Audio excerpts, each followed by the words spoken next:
rephrase that. How do you learn something new when you're not sure if you're going down the right path? Or how do you, I know I need to, I'll take the topic somebody chatted in earlier. I know I need to set up ESXi, VMware. How do I do that when I'm not even sure where to get started? And the only answer that I have for that, so I'll personalize that as a lifelong trainer. How do you teach something when you don't know it all the way? You just get started.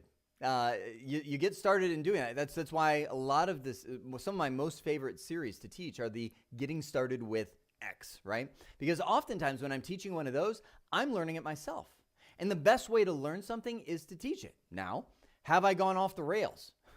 Oh yeah, all the time. I'll record videos. I'm like, okay, here's how you install it. That's great. Created a video.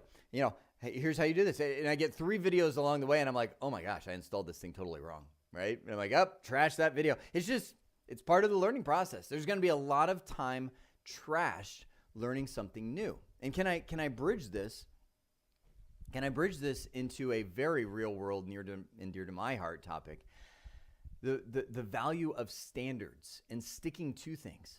So many times, I will be at in a customer who we put, for instance, a Cisco equipment bid together, and we're like, hey, this is X hundreds of thousands of dollars to install this network, and the person is like, well, can I do this?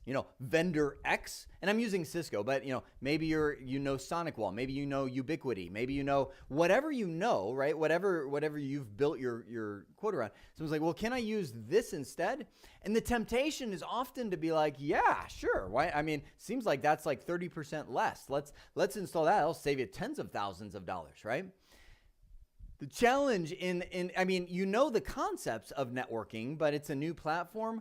Oh my goodness, you will waste so much more money learning that new standard, encountering the things you wish you would have known, it'll be a fun learning process, right? But you'll have network outages. You just will. Yeah, there'll be like, oh my gosh, I didn't know it did it this way. It'll cost days of downtime. We just went through this. With a customer in Colorado who. We went with a new SonicWall series, an NSA 2700. It just came out in November. We're like, November, that's safe, right? Let's do that.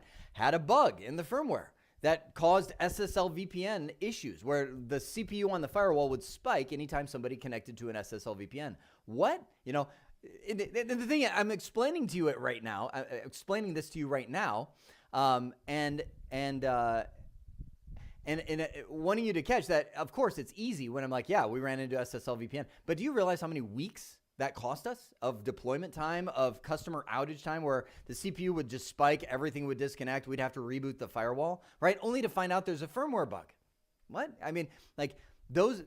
So how do you divide?